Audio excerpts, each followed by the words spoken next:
Muy bien.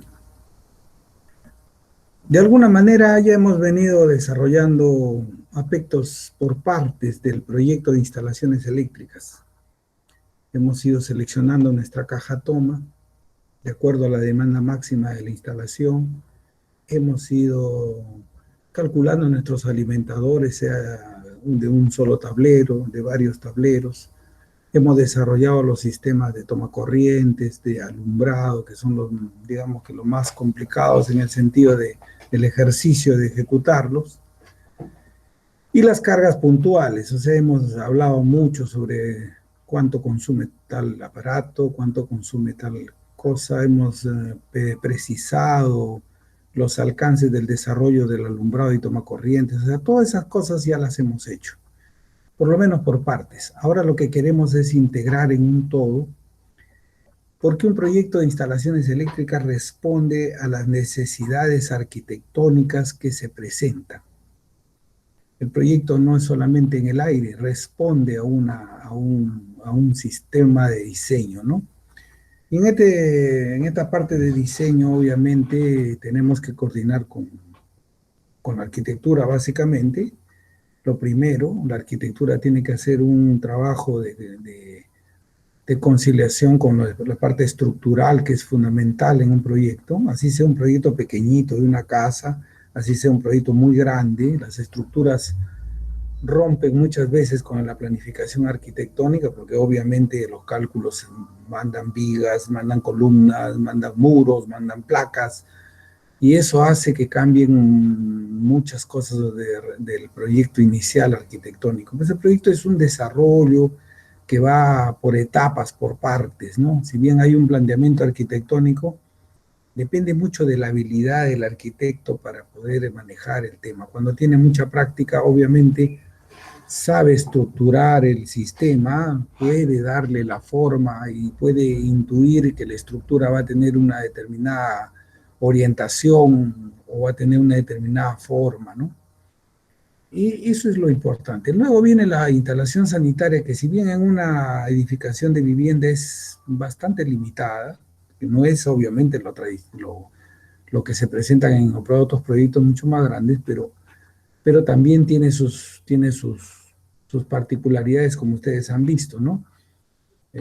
Se necesita saber muy bien cómo hacer la distribución del agua fría, del agua caliente, de la parte de las instalaciones sanitarias, de la ventilación, del desagüe, que es una de las cosas trascendentales de estos sistemas. Entonces, todo eso que estamos conversando se tiene que conciliar con lo que nosotros hemos venido trabajando para las instalaciones. Si bien hemos hecho una parte teórica, ahora vamos a desarrollar una parte práctica de cómo es que se ejecutan realmente. Y para eso nos vamos a ir primero, vamos a ir viendo un aspecto de cómo se van a desarrollar, no íntegramente a lo que estamos viendo, sino vamos a ir un poquito más adelante para que ustedes puedan entenderlo hacia dónde apuntamos. Yo he planteado aquí para ustedes este pequeño ejemplo, que es una pequeña vivienda de un nivel, de un solo piso, que cuenta, como ustedes ven aquí, con todas las condiciones básicas que se tienen para una vivienda: una sala, un comedor, una cocina, un área de lavandería, dormitorios, baños para los usuarios, un pequeño jardín, y un sistema de garaje, eso es lo básico, ¿no?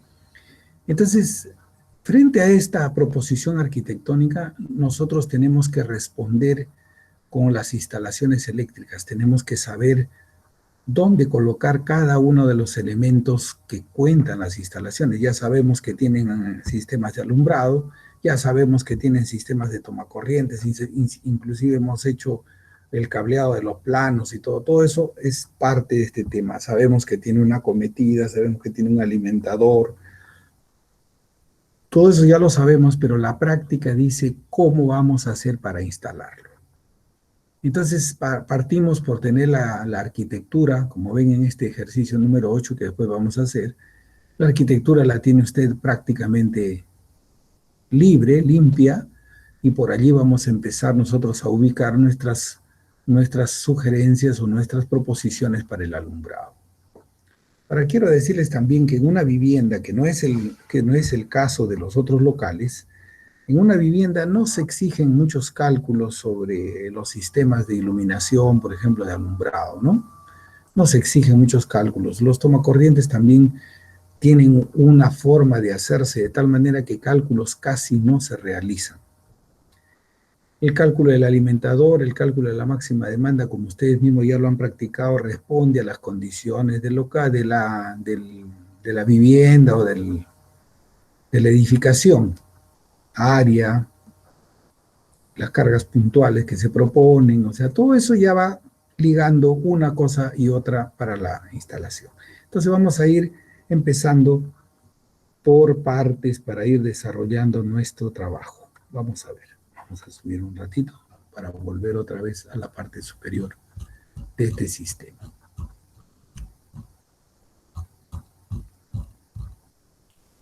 ¿Cuál es la idea? Es centrar qué cosa es lo que vamos a desarrollar. Vamos a desarrollar sistemas de alumbrado, tomacorrientes, lo que le llamamos fuerza o cargas puntuales, las comunicaciones, que dentro de este rubro de comunicaciones está el sistema de telefonía, el sistema de televisión por cable, el sistema de intercomunicación, en otras edificaciones más avanzadas, el sistema de alarma contra incendio, el sistema de cámaras de circuito cerrado de televisión, podría ser el sistema de un cerco eléctrico, cualquier otro elemento que tiene que ver con la seguridad y la protección de las edificaciones. Y en otros ponemos todo lo que son elementos que da el clima donde se hace la edificación. Si es en un clima de costa, probablemente en verano necesiten tener aire acondicionado, una ventilación especial para poder sostener el verano, y también en invierno probablemente también necesiten algo de calefacción. Si es en un área de la sierra, obviamente en aire acondicionado muy poco, porque las condiciones son mucho más frías en la parte alta de nuestras ciudades andinas, pero sí el sistema de calefacción podría ser una propuesta también en esos sistemas, ¿no? Hace mucho frío en las noches, sobre todo en las zonas de Puno, en las zonas altas del Cusco y todas las zonas altas que pasan de los 4.000 metros sobre el nivel del mar. Muy bien. Sabiendo que la mayoría de los proyectos tienen estos elementos, que son fuera de las particularidades que vamos a ver, vamos a ir describiéndolos uno por uno para ir avanzando sobre el tema. Lo primero que hemos desarrollado es la acometida eléctrica, ¿no? La acometida eléctrica es una de las cosas fundamentales. Esta acometida responde a una conciliación entre lo que dice, en lo que se calcula para la máxima demanda y lo que nos propone el concesionario, que es el que vende o es el que proporciona la energía eléctrica en la zona. Como lo he explicado antes, los concesionarios en el Perú están divididos por regiones, ahora por regiones, ¿no? Pero hay empresas concesionarias que abarcan varias regiones. Por ejemplo, Electrocentro, el centro de nuestro país, abarca Huancayo, o sea, Junín, abarca Ayacucho, Huánuco, Huancavelica. Entonces tiene como 4 regiones, 4 departamentos que esa empresa es la concesionaria de la energía eléctrica. Y también como manera de información, estos concesionarios están entre privados y públicos. Los concesionarios privados normalmente son los 2 grandes concesionarios privados, son los concesionarios de Lima, Luz del Sur, y Enel, Antese del Norte.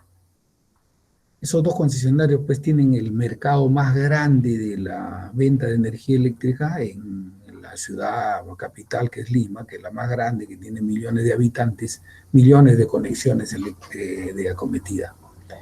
Después siguen las demás empresas, y estamos extendiéndonos un poco en eso porque es importante que ustedes sepan de qué se trata.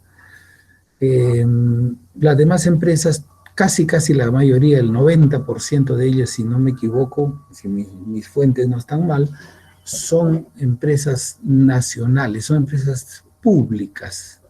de derecho privado, se llaman, ¿no? O sea, empresas que funcionan como una empresa privada, pero que son de propiedad del Estado. No se ha podido vender esas empresas a los concesionarios privados por su poca rentabilidad. Hay en las provincias de nuestro país todavía un trabajo muy grande que hacer sobre la medición y sobre el cobro de las tarifas de eléctricas. Hay muchas diferencias entre lo que se suministra, lo que se entrega de energía, como lo que se cobra.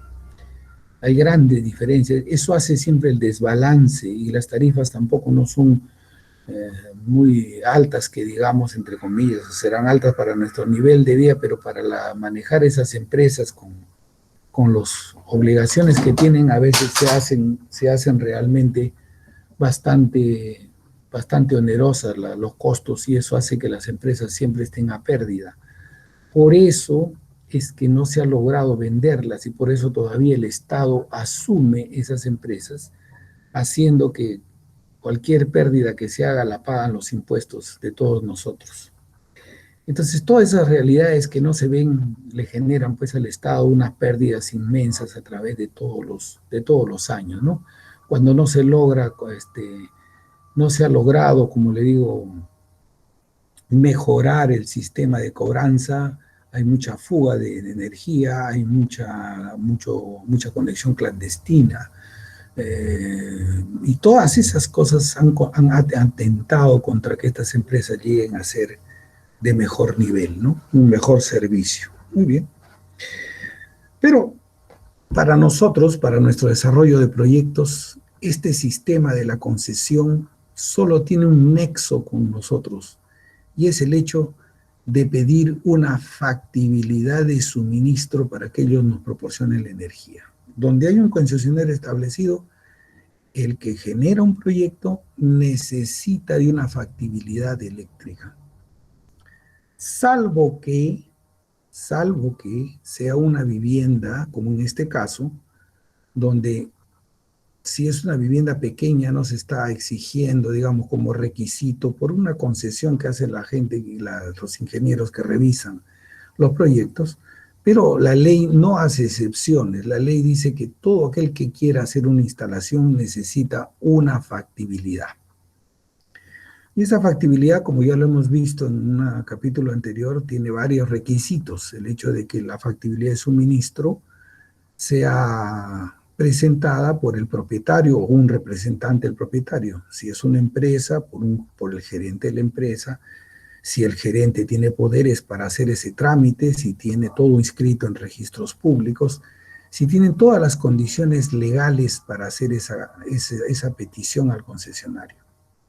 El concesionario estudia todos los documentos del que solicita y luego otorga la factibilidad por un lapso, ahora en este momento, de 3 años en algunas zonas del Perú y en otras por 2 años. Entonces usted recibe un documento, una carta donde le dicen que usted tiene una factibilidad de 2 años o 3 años para poder utilizar su conexión de energía eléctrica. ¿Eso a qué le da derecho? Le da derecho a que usted ya tiene una reserva de potencia y energía eléctrica en la red del concesionario, que le guarda eso por si se aparecen otros usuarios que solicitan en la misma manzana, en el mismo lugar, en la misma calle, otra factibilidad. Obviamente ellos tomarán en cuenta que ya le otorgaron a ustedes o al que solicita, y tendrá en cuenta si es posible darle a los siguientes. Si no es posible, les dirá que eso sucede, ¿no? Entonces es importante, es un derecho ganado y eso es absolutamente trascendente. Por eso no nos debemos equivocar en el cálculo de la máxima demanda, ni exagerar tampoco, porque ese es el derecho que vamos a ganar para la concesión y la conexión del usuario. Esa es la cometida. Entonces, en esa acometida nosotros ya hemos visto que además de tener la acometida va a venir su cable de acometida. Estoy viendo la figura que está en la tabla de cálculo, ahí en la página final, en la página después de todas las tablas de cables y tuberías. están las cajas toma. Si ustedes, por favor, lo tienen a la mano, pueden buscarla para ir viendo al detalle todo lo que vamos a ir hablando.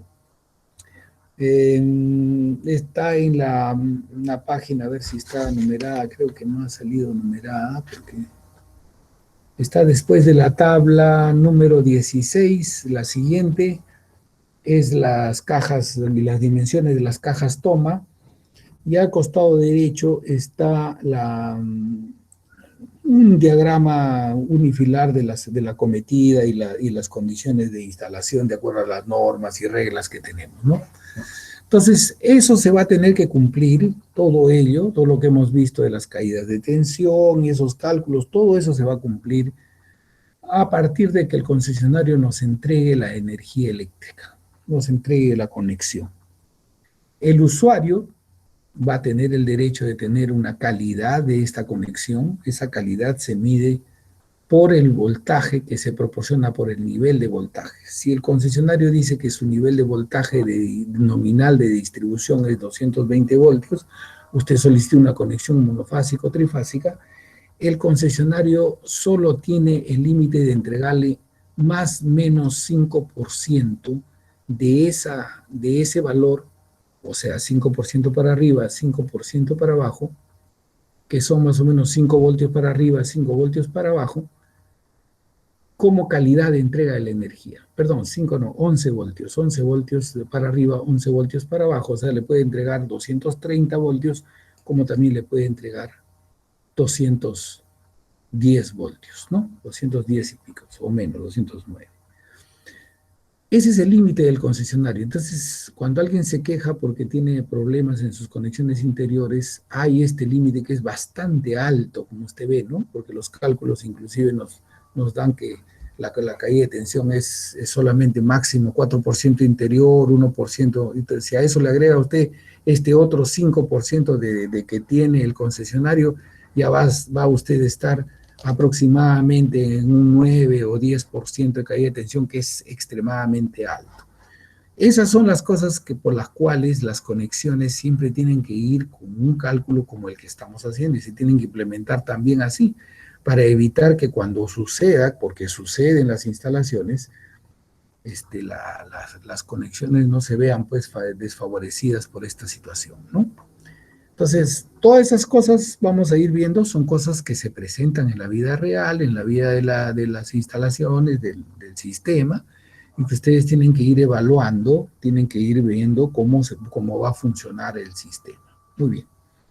Una vez establecida esta caja toma, seleccionada su dimensión, seleccionada su forma de instalación y que tiene que estar en el predio del lugar, perdón, del local o de la vivienda, y tiene que estar en el límite de propiedad, cercano al límite de propiedad, y hemos visto también, vamos a ver después también que tiene ¿cómo se llama? Sus bemoles, sus cosas que uno a veces no conoce, como que, por ejemplo, si usted lo coloca la caja toma en el límite de la propiedad, va a tener siempre una lectura de su caja toma, una lectura de su consumo directo.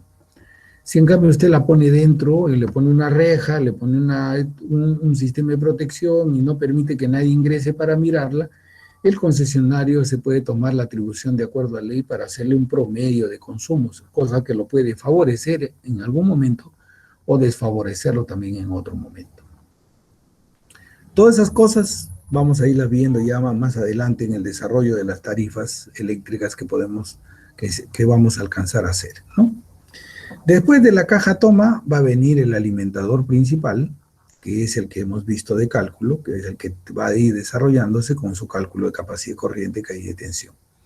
Luego el tablero de distribución, el tablero general, y si hay subtableros, los circuitos de alumbrado o llamados centros de luz, y vamos a ir viendo los circuitos de toma corrientes. Los dos primeros, como lo he explicado ya, son fundamentales, están en todos los diseños, en todos los locales, así sean viviendas, sean oficinas, sean centros comerciales.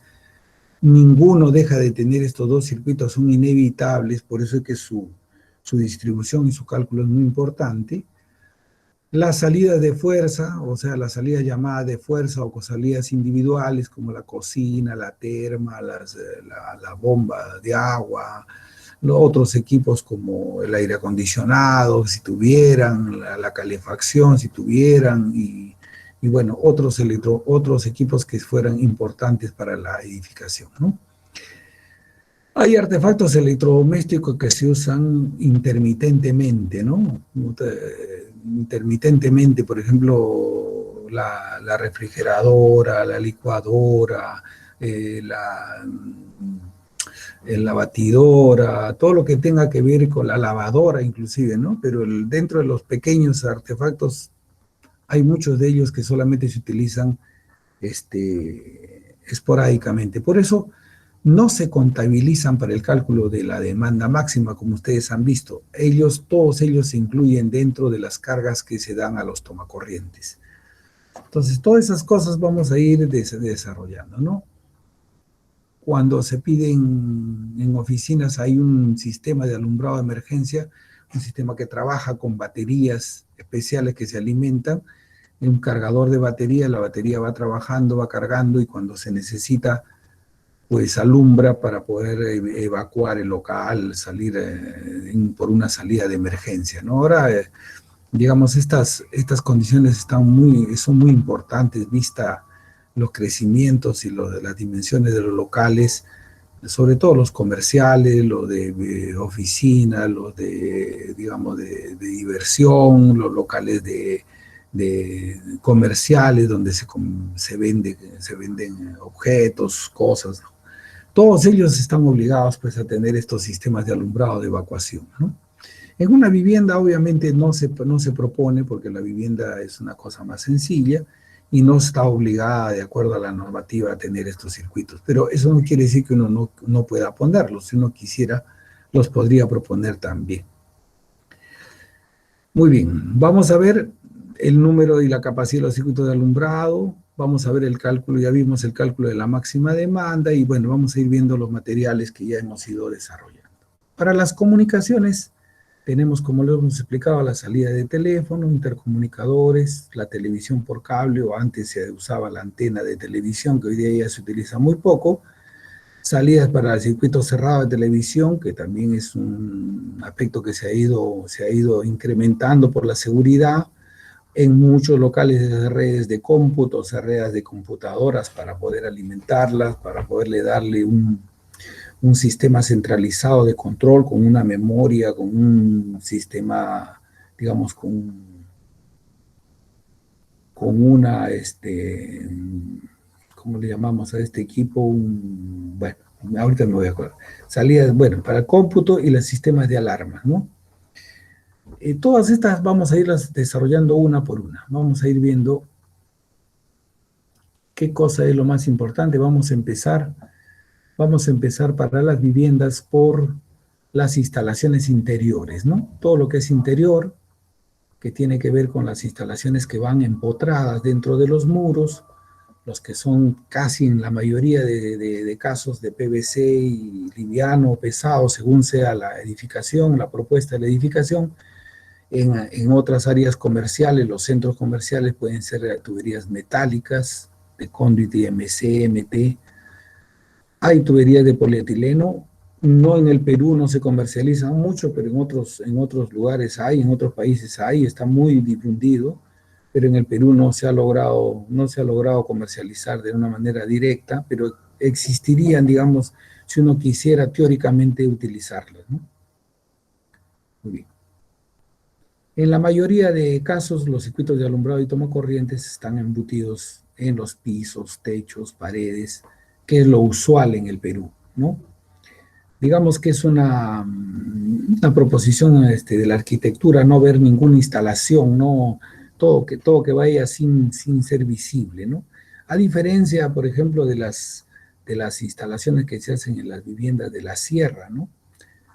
Donde las paredes son de adobe, donde los techos o los pisos entre niveles de la edificación son con tablones de madera, con vigas de madera, O sea, hay realidades que cambian unas a otras y que hay que proponerlas de acuerdo a la condición que se necesita. La arquitectura y la proposición donde se haga la instalación determina cómo van a ser los recorridos y el tipo de materiales que se van a usar. A eso se refiere cuando son instalaciones convencionales. Cuando son no convencionales, como lo mencionamos, los no convencionales son los que obviamente casi todas las instalaciones se hacen adosadas.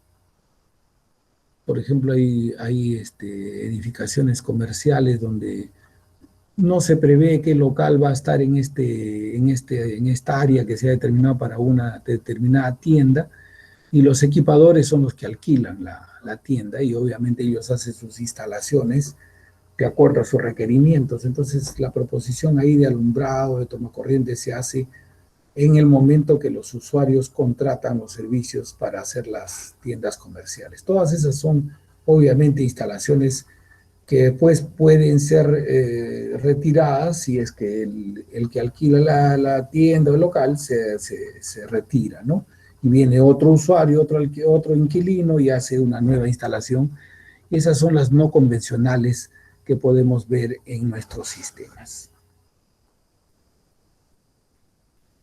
Muy bien. Volvemos a recalcar esta parte de la medición de la energía o la cometida de la energía eléctrica, siempre tratando de entendernos un poco más sobre cómo es que funciona realmente el sistema eléctrico. Porque, bueno, tenemos mucha teoría sobre la electricidad, pero en realidad hay una forma de comercializar y de instalar. Y dentro de esas formas de instalación, para poder solicitar energía para un local, tenemos dos formas fundamentales. Una que es como una conexión monofásica, es decir, que ingresan al predio solamente dos líneas vivas de acometida. Si son en 220, entrarán dos líneas en 220 voltios que forman 220 voltios. Si son en 380, ingresarán dos líneas en 380 voltios más el neutro, que es el que va a formar con las líneas, entre las líneas va a formar los 220 voltios en monofásico. Pero esta es digamos, una conexión que se solicita muchísimo, que está muy difundida a nivel de casi la mayoría de viviendas de los usuarios de una gran ciudad como Lima o ciudades medianas como Arequipa, Chiclayo, ¿no? Trujillo, Huancayo. Son ciudades bastante grandes y todas ellas trabajan siempre con estas conexiones monofásicas porque los usuarios tratan de ahorrar también por el costo, que es bastante menor, tratan de hacer que sus conexiones tengan siempre menos de 10 kilovatios, a pesar de que a veces consumen mucho más, ¿no? Pero esa es la tónica y esa es una de las conexiones más difundida y más demandada. Entonces ustedes van a encontrar y ustedes pueden diseñar también conexiones, sistemas en monofásico, pero siempre respetando que no pasen de 10 kilovatios la máxima demanda. Si la máxima demanda supera los 10 kilovatios, no hay conexión monofásica que se tenga. Tiene que ser trifásica. Ahora, uno puede pedir una conexión trifásica desde 5 kilowatts para arriba, sin necesidad de cumplir con el requisito de que a partir de 10 kilovatios para arriba son trifásicas, no. De 10 kilovatios para arriba son obligatoriamente trifásicas.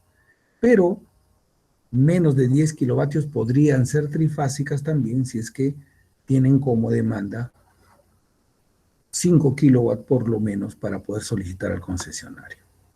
Esa es una de las condiciones, ¿no? Entonces, dos conexiones vamos a tener en las cajas toma, una monofásica y una trifásica, que vienen con tres líneas, tres niveles, tres señales de voltaje que le permiten al usuario una mejor distribución del sistema. La diferencia entre ambas es esa. La diferencia es que el sistema trifásico puede distribuir mejor la energía eléctrica que un sistema monofásico donde se centraliza todo en un solo par de conductores, ¿no? Ahí lo decimos, lo que estamos explicando, lo vamos a recalcar siempre para que ustedes puedan tener la idea de cómo se ejecuta. Las cajas toma, también lo estamos explicando acá, desarrollando, a pesar de que ya lo habíamos visto también. Normalmente son en plancha de fierro, la gran mayoría de ellas, aunque ahora también hay una propuesta de los concesionarios de hacerlas en fibra de vidrio. Hay muchas cajas que son en fibra de vidrio, ya algunas se están haciendo como una propuesta nueva.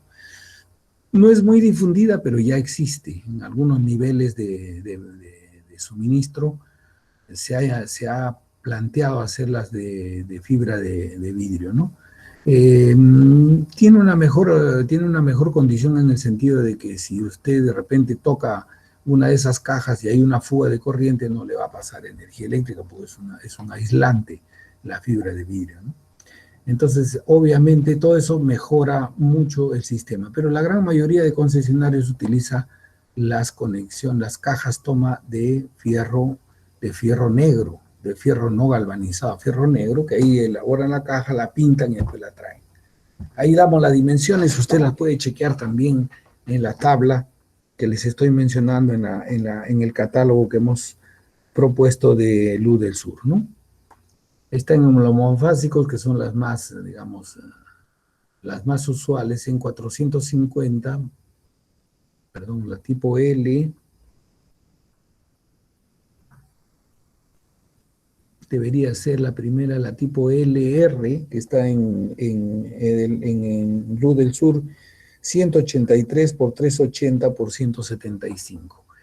Este valor de 450 por 200 es un valor que se ha tomado como un valor general, como un valor, digamos, de determinado espacio que se le tiene que dar a las conexiones.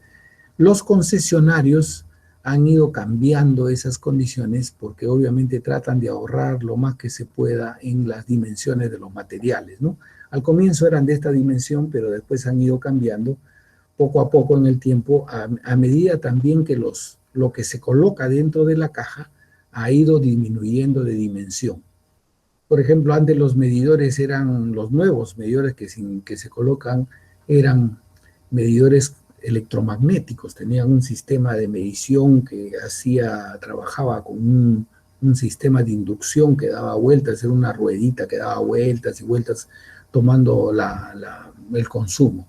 Hoy día la medición es electrónica, con versiones electrónicas, entonces han disminuido las dimensiones, los tamaños, y eso ha hecho que las empresas también disminuyan estas cajas. Esa es para las monofásicas. Para las trifásicas tenemos la clásica, que es de 450 por 245 por 200 y que puede proporcionar hasta 19,9 kilowatts de demanda. Cuando las potencias superan los 20 kilowatts, como lo propongo ahí, usted va a ver en la tabla también las dimensiones de las cajas. Las cajas van a crecer muchísimo, pero van a tener una particularidad, que todas las conexiones que se requieran más allá de 20 kilovatios van a requerir de una medición indirecta. Es decir, ya no va a ser la conexión que ingresa a la caja portamedidor o a la caja de acometida, ya no va a ser simplemente el ingreso de los cables, pasan por el medidor, pasan por el interruptor o fusibles para protección y van al usuario. Ya no, ahora van a tener un sistema de medición a través de unos transformadores de corriente y otros elementos para que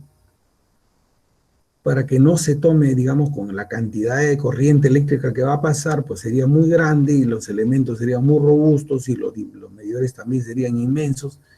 Para evitar eso se hace una medición indirecta, una conversión como una imagen indirecta, y eso obliga a tener unas cajas auxiliares para colocar el medidor.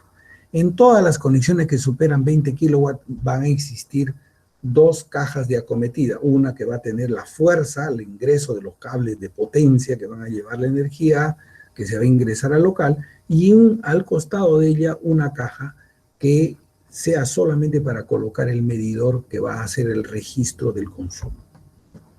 Hay diferentes propuestas. En Luz del Sur es una LTT, que está ahí en el catálogo, está su dimensión, y en Enel es una tipo 3B, que se llama así esa caja, una caja un poquito más grande, más horizontal que la otra. La otra es vertical, ¿no? Muy bien. Ingeniero. Dígame, ¿le escucho? ¿Puede repetir esa última parte? Cuando la potencia supera los 20 kilowatts.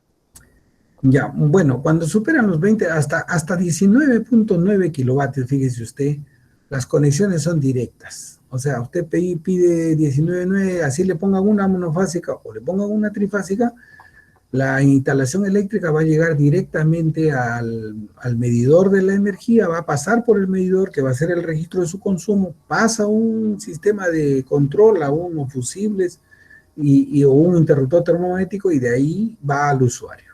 Todo es directo. La medición y el paso de la energía es directo, no hay nada que lo altere. En cambio, cuando usted supera los 20 kilowatts y ya se proponen cajas más grandes como la F1, la F2, la F3, que tienen niveles hasta de 75 kilovatios la primera, hasta, o sea, de 20 hasta 75. La 2 tiene desde 75 hasta 150 kilowatts. Ya se imaginará, si usted hace un cálculo de la corriente para 75 kilowatts, la dimensión del conductor, o sea, el conductor va a ser muy robusto, va a ser grande, un tremendo conductor que no va a permitir pues un aparatito de medición del consumo, sería muy pequeñito para poder hacer el paso de ese cable de esa dimensión. No sería manipulable tampoco dentro de la cajita, o sea, sería muy difícil. Entonces, se ha tomado una solución como se hace en los sistemas de medición indirecta, también para los tableros, y algunos ha tenido alguna visita por allí, va a ver que hay tableros que se pueden registrar lo que se está midiendo en línea, ¿no? En el momento, digamos, en el consumo usual directo, ¿no? Ese mismo principio se ha tomado para hacer este sistema de medición. Se hace una medición indirecta, se toma unos transformadores de corriente, un registro de la energía al costado, pero para eso se implementa una caja toma adicional, una caja que contenga el medidor al costado de la caja toma principal. Entonces, en todas las superiores a 20 kilos va a existir siempre esa dualidad. La caja de conexión de fuerza, la principal, la F1, F2, F3, F4, y una caja al costado que vaya para colocar el medidor. Puede ser una LTT, puede ser una 3B. ¿Está claro ahora? Sí, ingeniero, muchas gracias. Muy bien. Bien, pero para nuestras viviendas normalmente nunca superamos los 19.9 y esa es otra de las características que ustedes deben tener como un límite de diseño. Salvo que sea una mansión, salvo que sea una casa muy grande, una propuesta muy grande donde se exija demasiados consumos, es decir, tengo aires acondicionados en determinadas habitaciones, tengo una serie de propuestas, la conexión superará los 19.9, salvo esa condición. En la mayoría de casos nunca debería superarlo y ese es también un buen indicador si usted está haciendo un buen diseño y una buena evaluación de la vivienda. Vamos a ver después, cuando avancemos un poquito más en este curso, que eso también tiene un aspecto comercial.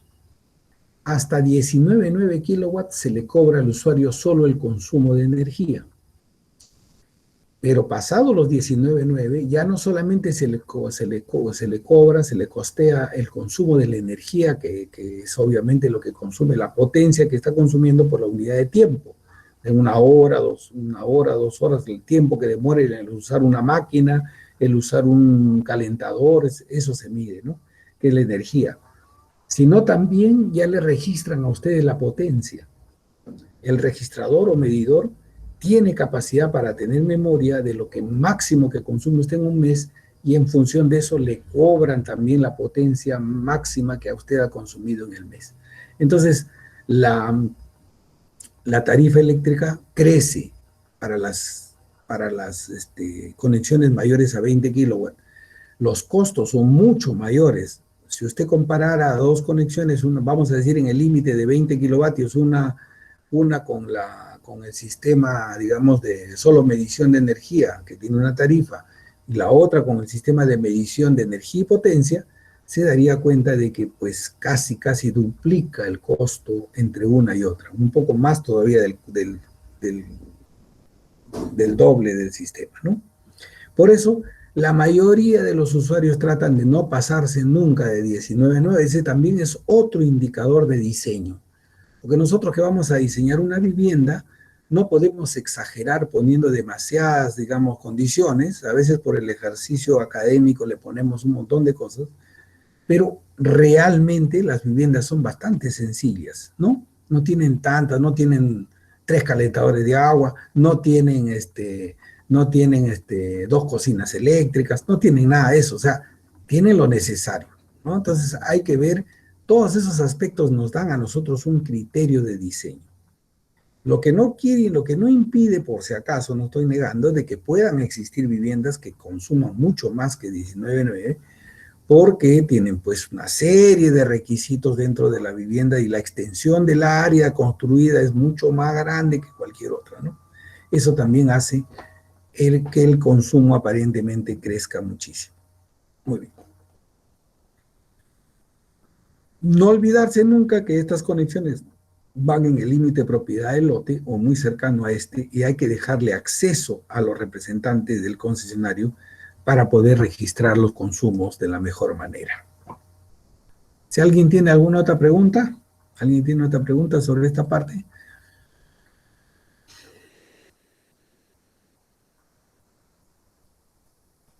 ¿No? Muy bien. Entonces vamos a ir con paciencia con esto para poder ir de la mejor manera, para entendernos de la mejor manera. O sea, lo que quiero es que se vea esto de una manera bastante didáctica, que ustedes puedan, digamos, evaluarlo de una manera didáctica. Para eso yo les proporcioné este archivo en, en AutoCAD, y si no es uno muy parecido, pero creo que es donde usted ve la ubicación de la acometida.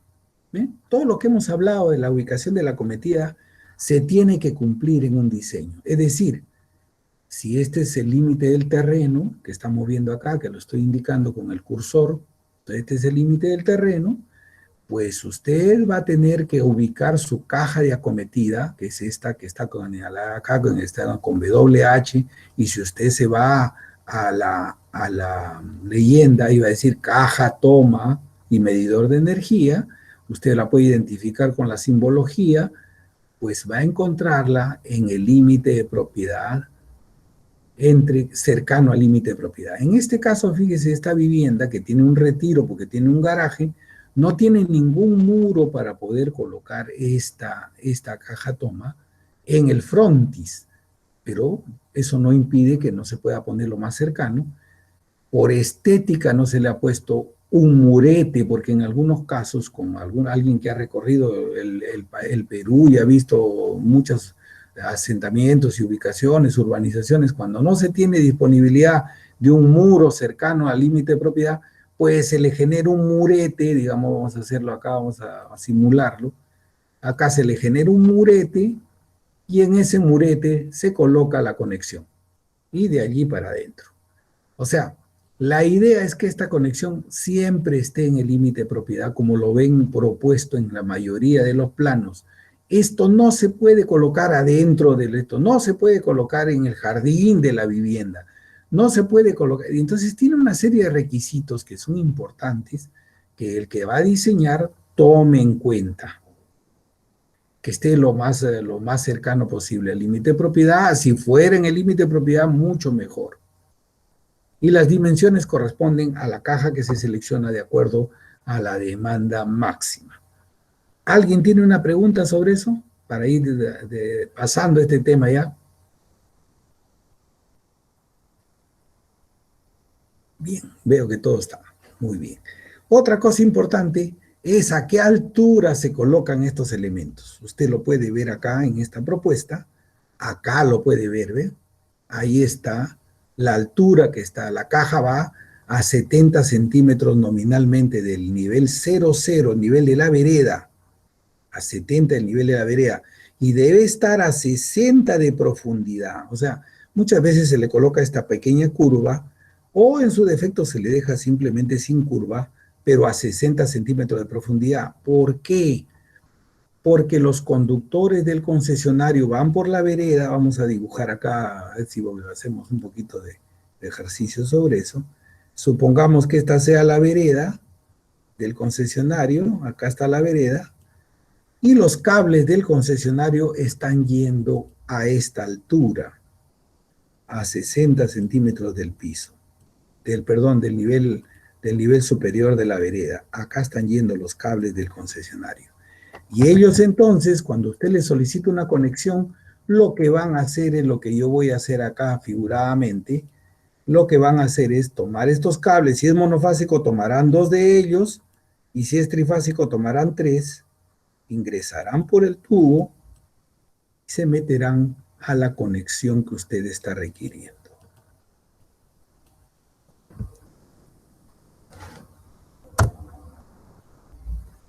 Por eso se pide que esto esté a 60 centímetros del nivel de la vereda, para permitir que el conductor que se va a hacer la cometida ingrese.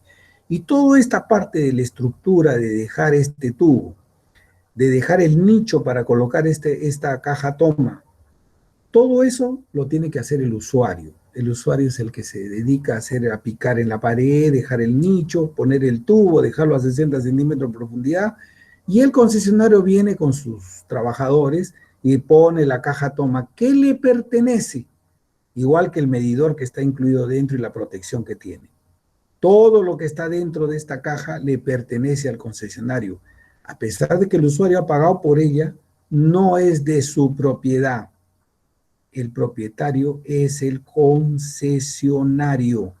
Por eso cuando usted se pelea con él o tiene una diferencia con él y ya no quiere tomar su servicio, ellos vienen, le retiran la caja, le cortan el cable, lo eliminan desde acá y usted se queda sin conexión eléctrica. ¿Alguien tiene una pregunta? ¿No se ha entendido? ¿Se ha entendido precisamente cómo funciona? Sí, ingeniero. Bien. Eso es importante física y gráficamente, porque lo importante es que usted tenga el concepto cuando diseña, tiene que saber cómo va a funcionar el sistema, ¿no? Así va a funcionar, ahí lo va a ver, ¿ya? Una vez que usted ya regresa acá, usted va a ver ahora que usted va a poner su cable alimentador. Ahora vamos a ir a la otra parte. A partir de acá de la caja toma, usted va a salir por la parte superior de la caja toma, siempre por la parte superior, y va a poner su cable que va a ir, obviamente empotrado en muchos de los casos, hasta su tablero general. ¿Mm?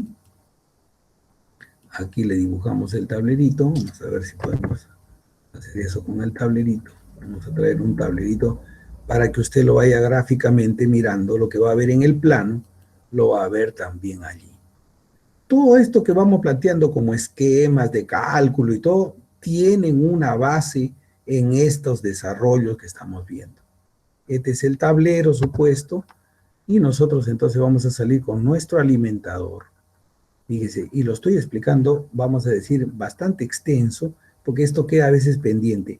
El alimentador, o sea, la conexión entre la caja toma y el tablero, que tiene esta cajita de paso auxiliar que la pone el usuario, todo esto sale por la parte superior de la caja. Nunca sale ni por los costados, ni sale tampoco por los laterales, menos por la parte inferior, porque la parte inferior está, vamos a decir, reservada para que ingrese la conexión. Y si esto fuera en provincias y tuviera usted una conexión aérea, usted vendría por arriba, vamos a decir acá, vamos a ponerlo con otro color de línea. Vamos a ver si podemos hacer eso. Vamos a poner la línea y después le cambiamos de color para no confundirlos. Si yo viniera por la parte aérea de la instalación, vendría por arriba, no voy a desembocar de frente en la caja, en la caja toma, sino voy a ingresar por la parte inferior de la caja. Si usted viene aéreo, viene así. Vamos a cambiarle de color para que usted lo pueda apreciar. El subterráneo viene por abajo, el aéreo también. Y los dos salen por la parte superior de la caja. Eso es una mecánica de funcionamiento que han establecido los concesionarios y que uno tiene que respetar.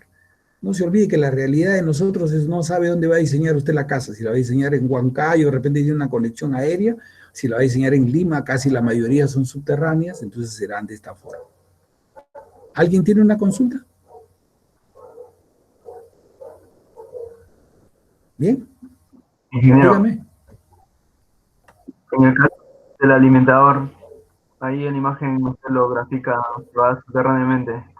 ¿También puede ir Este por arriba? a ver, el alimentador, ¿qué me dice? Si puede ingresar al tablero por arriba. ¿A eso se refiere? Claro, Porque por la caja toma va a salir siempre por arriba. Al tablero puede ingresar como usted quiera, porque ya usted está dentro de su instalación.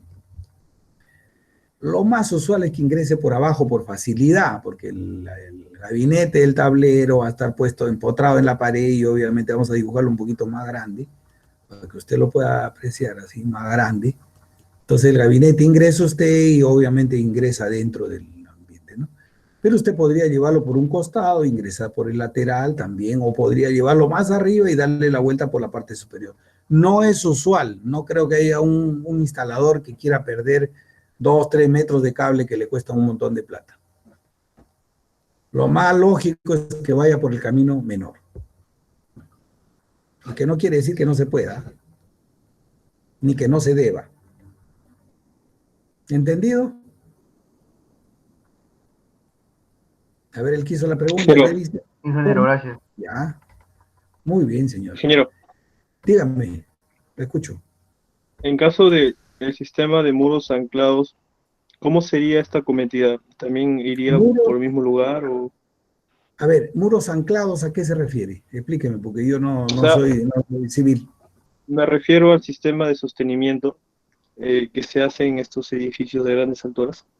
Ya, Entonces, eh, para esos edificios, bueno, los muros están todo el cerco perimétrico, entonces no estoy seguro si es que la conexión va a pasar estos muros, o sea, este sistema de sostenimiento, ¿de porque ¿cómo lo tuberías? hacen en este caso?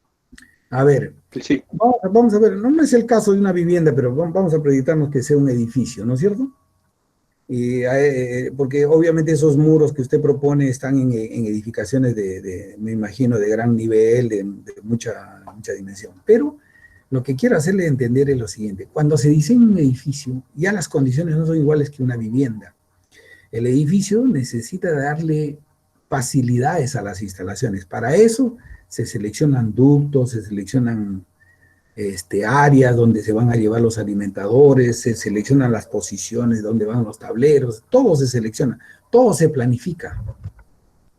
El que diseña tiene que tener esa percepción de cómo esto, y también el que hace la arquitectura y el que trabaja en ese nivel, tiene que saber cómo van a ir, por lo menos si no hace el cálculo de las tuberías ni de los alimentadores, tiene que saber por lo menos cómo va el recorrido. Y obviamente se dejan, como le digo, espacios, si no muros especiales, si no ductos para llevar las tuberías y todo eso, y tratar de, digamos, de llevarlo de la mejor manera. Ahora, la tendencia en el Perú es siempre que todo vaya empotrado. Usted no va a encontrar una edificación en el Perú donde vea usted cosas, salvo las fábricas, donde vea cosas adosadas, colgadas, ¿no? El Perú, los departamentos, todos se hacen empotrados. Inclusive todas las conexiones, la conexión de agua, de desagüe, todas son empotradas, inclusive la conexión de gas. Hoy día que se hacen edificios con gas, también van empotradas. ¿Bien? Y obviamente los pases en los muros tienen que hacerse de la mejor manera, hay que coordinar para completar este tema, con las estructuras, ¿no? A veces hay que pedir pases, hay que pedir lugares por donde se tienen que hacer el pase de tubos, ¿no? Dejarle los pases adecuados. Eso se tiene que coordinar en edificaciones muy grandes, se hace. ¿Bien? Hay una parte que no se toma y que de repente no lo vemos cuando son edificaciones también muy grandes, se trabaja, por ejemplo, las losas con cielo raso, ¿no? Los techos con cielo raso. Entonces, obviamente, dentro del cielo raso se puede poner todas las instalaciones que quieran, ¿no? Bien, listo. Pero volvemos a la realidad, bajemos a la tierra para hacer lo de la vivienda, ¿eh? Porque la vivienda es otra cosa, ¿no es cierto? Estamos tratando la primera unidad.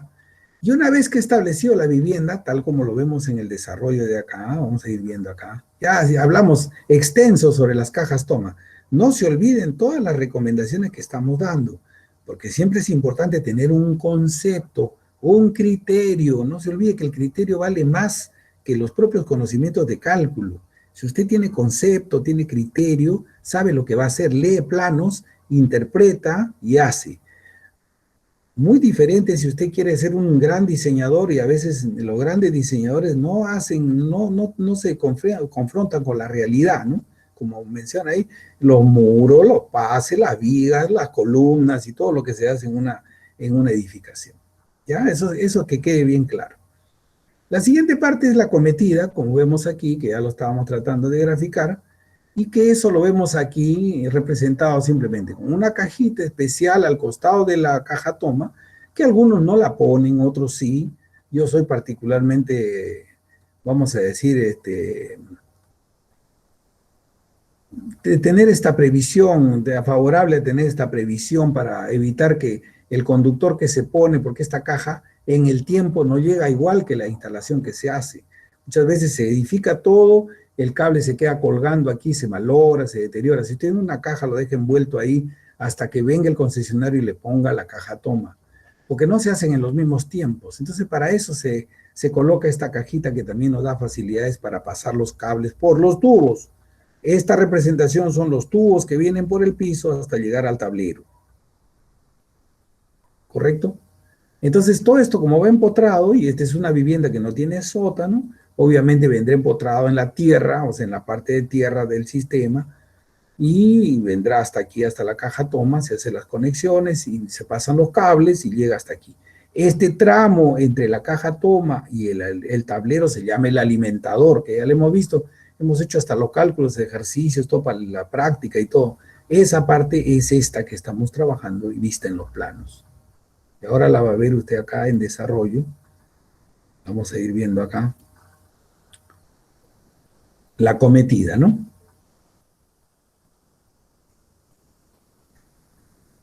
Lo primero, obviamente, es hay que ubicar el tablero para ver el recorrido y desde allí, a partir de allí, obviamente requiere la menor distancia posible, pero eso a veces colinda contra, o sea, choca, perdón, contra la arquitectura, porque hay lugares donde se pueden colocar los tableros y lugares donde no se deben colocar, no es que no se puedan, no se deben colocar.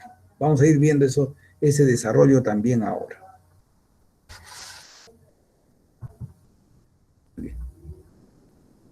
Normalmente, como decimos, en una vivienda no hay más de 15 metros, o sea, es pequeña el recorrido, muy pequeño. Pasan siempre por las tuberías, pasan dentro de los pisos o debajo de los pisos, tienen curvas empotradas, los tubos van empotradas en las paredes, en los muros. Normalmente no se lleva en una vivienda, no se lleva el alimentador por la losa del techo. Si alguien tiene una interrogante por eso, no se lleva porque los tubos de alimentación pueden ser más de 1 pulgada y meterlo más de 1 pulgada dentro de la losa del techo, que ahí tienes el recorrido dentro de esa losa del primer nivel, tienes ahí alumbrado, toma corrientes, tienes agua, tienes telefonía, tienes televisión, tienes todo lo que el gas, inclusive a veces en muchos casos, en esas losas están ocupadas por estos pequeños tubos que llevan todos esos, llevar un alimentador es como romper esa estructura y muchos al hacerlo rompen los ladrillos, rompen todo para poner esa cosa que no debe ocurrir. Lo hemos visto inclusive en unas fotografías que quiero graficar para que ustedes puedan apreciar eso un ratito. Vamos a ver si podemos hacerlo. Con paciencia, porque obviamente esta explicación es importante, para mí es importante, porque creo que ustedes tienen que conocer estos temas. Vamos a ver si encontramos las fotos. Y vamos a buscar esta foto que es nuestra preferida.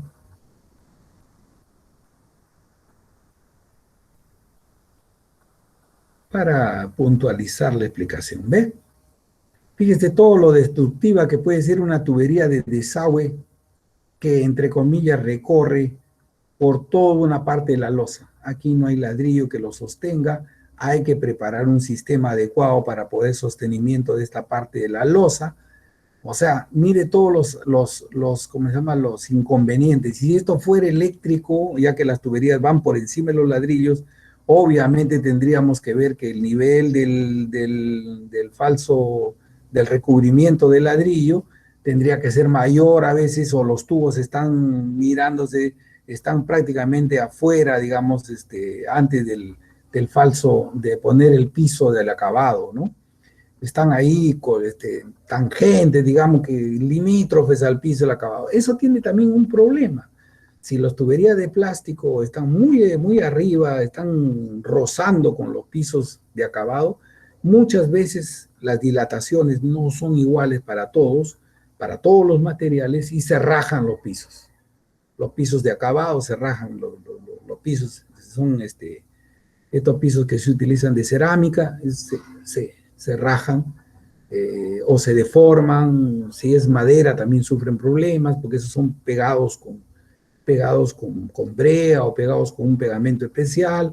Entonces también tienen sus interacciones de temperatura. Hay que tomar siempre en cuenta todas esas cosas al momento de construir. Por eso no se recomienda que los alimentadores vayan por las losas. No quiere decir que no puedan hacerlo. Si usted se empeña, lo puede hacer, pero va a tener muchas dificultades y no es lo más recomendable técnicamente. ¿Alguien tiene una pregunta hasta ahí? Ingeniero, Dígame. yo tenía entendido que, bueno, como se ve en la imagen, las tuberías de desagüe pasan por donde están los ladrillos, las tuberías que son estas de agua fría o agua caliente pasan por la losa, por arriba, ¿no? La losa, ¿no? Sí, por encima del ladrillo. En la Claro. losa se refiere. Claro, pero lo que Y no se... estas, Perdón, siga, disculpe. y estas tuberías de electricidad, según tenía entendido, pasan en el en el contrapiso, digo. Claro, porque el contrapiso va a llenar encima del ladrillo, ¿no? Están pasando por ahí, por eso. Pero ese contrapiso que usted dice no tiene más de 5 centímetros, ¿no es cierto? Sí, ingeniero. Ya. ¿Cuánto tiene un tubo de media pulgada? Pesado. Tabla número Un 8. tubo de... No, pero por eso, estamos Sí. hablando de construcción, ¿eh? Ya no estamos hablando de teoría. Construcción. ¿Cuánto tiene? 26 milímetros, ¿no? De diámetro exterior. Sí, ingeniero. Usted ya tiene 26 y 26 el otro tubo, por eso le digo, cuando van montados muchos y se cruzan, en ese cruce ya el tubo está apareciendo en el final del revestimiento del sobrepiso. Entonces, eso si son muchos tubos, si usted le pone muchas cosas a la edificación, alarma contra incendio, le pone televisión, le pone una serie de cosas, obviamente todos los tubos van a ir cargados por ahí y en algún momento se van a cruzar, van a ir paralelos y van a complicar. Si a eso, como ven en la foto, le agrega la tubería de desagüe, pues ya tienen que romper todos los ladrillos, ¿no? ¿Cuál sería la solución a esa tubería de desagüe tan grande? Sí, ingeniero. ¿Cuál sería la solución para esa propuesta tan bárbara? ¿Qué propondrían ustedes para ese desagüe? Para evitar eso.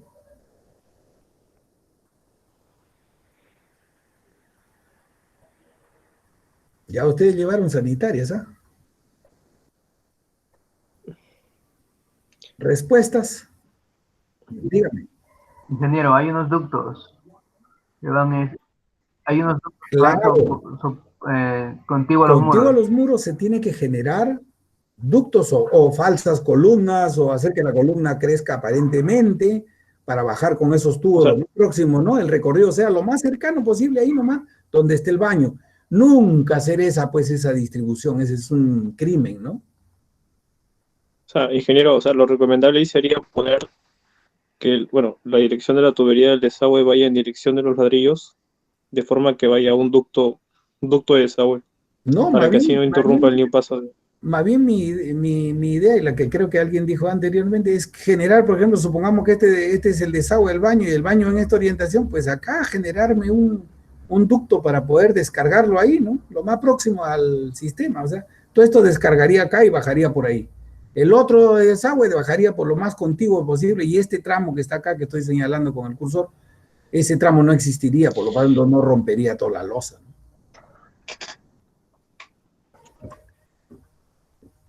Mire, todas esas cosas que son técnicas, hábitos o malos hábitos de la construcción son los que nosotros tenemos que tratar de evitar. Ese es el diseño. En la electricidad de repente no va a tener mucha dificultad, los tubitos son pequeñitos. En el desagüe, en el agua y en la coordinación, imagínense si va el tubo de gas también por encima de esta losa, ya olvídese.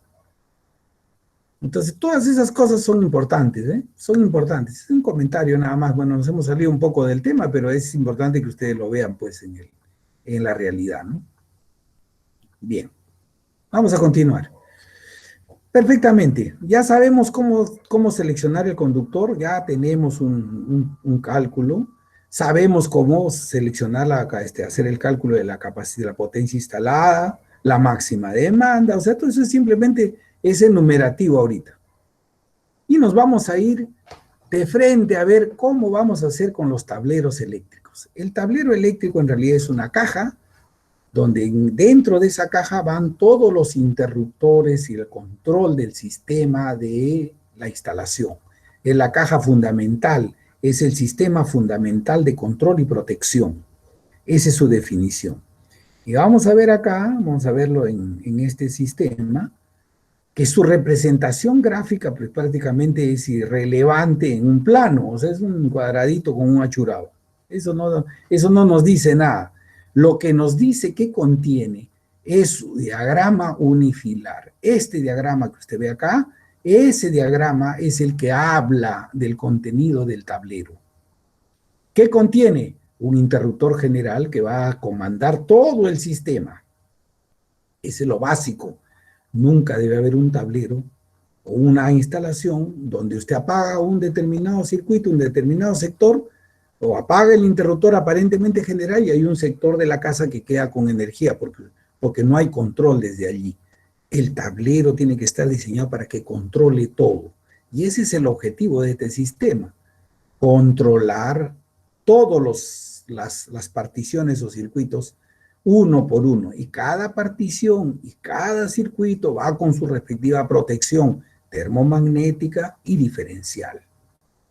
La termomagnética para evitar sobrecargas y cortocircuitos y la diferencial para evitar fugas del aislamiento, pérdidas del aislamiento y probables toques o conexiones con los seres humanos y que se mueran por contacto eléctrico. Entonces tiene un objetivo. Este sistema que lo vemos ahí como una cosa pequeñita en el plano, es en realidad todo este contenido. Y este contenido, como vamos a ir viendo más adelante, va a tener dimensiones. Va a tener sus dimensiones de acuerdo a los objetos reales, a los aparatos, dispositivos que se toman aquí, que se instalan aquí. O sea que no es solamente una ficción, no es solamente un diagrama, es un sistema que se va a ver realmente cómo funciona. ¿Bien? Por el momento, vamos a abocarnos en ubicarlo, porque necesitamos una ubicación de este sistema. Vamos a ver, vamos a seguir con el desarrollo, ¿no es cierto? Bueno, deben instalarse el tablero en cada unidad de vivienda y también en viviendas que no cuenten con medición individual de consumo. O sea, hay lugares donde no se colocan las cajas toma de acometida y no se ponen registradores, o se pone la caja toma, no se ponen registradores porque los consumos son muy pequeños. Por ejemplo, en los pueblos pequeños de la sierra, las conexiones a veces, por no gastar las empresas en poner medidores de energía, saben que los usuarios viven todo el día en el campo, regresan en las noches y casi no utilizan la energía eléctrica más que para un momento, iluminarse a partir de las 6 o 7 de la tarde, que ya está oscuro, pero no tienen un gran consumo y a veces no le ponen registradores. Por eso dice, los tableros deben ir en donde haya medición y donde no haya medición también. Esa es la primera premisa. Puede ser que haya otra subdivisión de esta edificación. Vamos a suponer que usted construye un segundo o tercer piso y quiere alquilarlo, pues tendría que generar un tablero para administrar esa ampliación. Se trata de concentrar en un mismo tablero cuando la edificación es propuesta como una unidad, o sea, la unidad es toda la casa es mía, yo voy a manejar toda la casa y yo pues obviamente voy a tener un centro de control en una posición. Pero si en cambio ya la hago para que el segundo piso sea alquilado, viva otra persona, ya es otra cosa, es otro planteamiento. Obviamente esa es otra forma de enfocar. Pero en todo caso, en cualquiera de esas realidades, el tablero general llegará hasta allí, la división tendrá que ir con un subtablero para administrar esa otra unidad.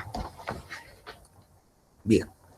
La demanda máxima es la que nosotros hemos aprendido a calcular de acuerdo con el área techada, de acuerdo con el equipamiento, ¿no es cierto? Muy bien. Este tablero puede ser fabricado como va a llevar equipamiento eléctrico y va a llevar elementos que pueden sufrir deterioro, pueden sufrir accidentes eléctricos, puede ser metálico, que es el que más se utiliza, como lo marcamos aquí, es uno de los que más se utiliza, digamos, comúnmente, pero también puede llevar una caja de polietileno, no de PVC, ojo, no de PVC, porque también los hay de PVC en el mercado. O sea, en el mercado local, usted pueden irse a los mercados informales y encontrar un tablero aparentemente de polietileno que no es metálico, pero que no cumple pues con la norma de no propagar la llama y no es libre de halógenos cuando se incendia. Entonces, ese gabinete no debe ser instalado. Lo recomendable, metálico, de fierro negro o galvanizado, o de polietileno, que es un material que no emite gases halógenos, ni propaga llama. Ese es lo primero para el gabinete. Las normas de fabricación que tienen que cumplir están dadas acá, la IEC 439, 61439, que es una norma general para los tableros, ¿no? Para ver distancias de seguridad, para ver la dimensión de las platinas. Prácticamente es entrar dentro de un diseño interior del tablero. Para abreviarlo, diríamos que la mayoría de estas instalaciones pequeñas para las viviendas ya tienen un esquema de fabricación, un esquema que cumple la mayoría de ellos con las distancias reales de seguridad. Se han fabricado tantos y en tantos años que ya hay un esquema de principio que se hace, ¿no? Aunque nunca dejan de haber cosas que sean fuera de lugar, la mayoría de ellas ya está determinada. ¿Y por qué está tan determinada? Porque los elementos que van interiormente, o sea, los interruptores y todos los demás elementos, tienen dimensiones también preestablecidas. Por eso es que es difícil hacer cosas que no sean de acuerdo a la norma, porque están ya preestablecidas esas dimensiones. Bien, entonces no olvidarse que el gabinete debe ser de plancha, galvanizada, de fierro, pintado, o de polietileno. En las edificaciones ahora, por ejemplo, de viviendas multifamiliares, se trabaja mucho con lo de polietileno, porque a las personas le parece que el acabado de ese polietileno es mucho más bonito que el acabado de los tableros metálicos. El metálico pues tiene otro tipo de presentación. Usted puede, si usted tiene a la mano sus tablas, va a ver en las últimas hojas, hoy voy a abrir un ratito esa tabla con paciencia. Oiga, ya voy a tomar la lista, disculpen un minutito antes, nos hemos extendido un poco en eso porque eso es lo más importante, pues el resto ya vamos a salir de este tema. Un ratito vamos a tomar lista, por favor, disculpen ustedes la interrupción. Algunos ya los he tomado, ya los he visto en la lista de los que se han conectado, pero por si acaso, Aguilar Grandes está. Presente, ingeniero. Ya voy llamando a los que ya los tengo apuntados y que ya los he visto. Anco. No está. Arzapalo. Presente. Perfecto. Cabana. Camargo. Díaz Apaza. Ujú. Lizárraga. Los que no lo llamen porque ya están apuntados. Presente, ingeniero. Lizárraga presente. Machaca. Presente, ingeniero. Buenas noches. Muy buenas noches. Machacuay. Presente, ingeniero. Muy bien. Pacheco Vargas. Pacheco Vargas. Palma. Presente, ingeniero. Gracias. Pumacama. Presente, ingeniero. Gracias. Quispe González. Rodas Simbrón. Salas Arciniega. Presente, ingeniero. Gracias. Torres Adán. Y Zacarías Guamán. Presente, ingeniero. Gracias. Listo. Pequeña interrupción. Me había olvidado de la lista por emocionarnos con la explicación. Muy bien. Estábamos por ver un ratito esto de los tableros. Usted lo tiene en sus tablas, por favor, puede decir. Ahora, si no lo tiene a la mano, no importa, lo voy a presentar ahora acá para que usted lo vea. Eso está aquí en...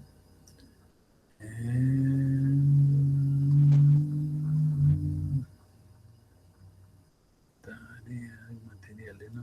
Acá está, no, está en las tablas.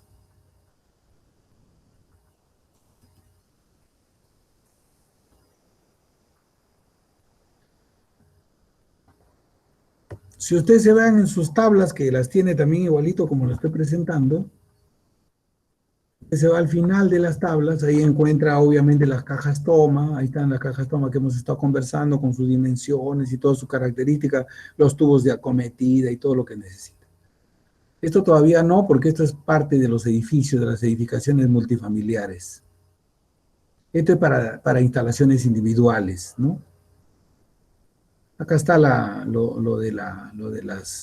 diagrama de instalación. Muy bien, acá están los interruptores que van dentro del tablero, los modelos antiguos, estos que son los más antiguos, datan de 1930 y picos o por ahí, fabricados primero por Westinghouse, por esas fábricas americanas y europeas que trajeron estos interruptores de una manera y que han sobrevivido en el tiempo, ¿no? Muy buenos, con una gran calidad. Obviamente ahora ya están pirateados por las importaciones chinas, ¿no? Estos son los modelos antiguos, los que le llamábamos los HBH, y los modernos, que son los que vamos a ver, estos también son los mismos.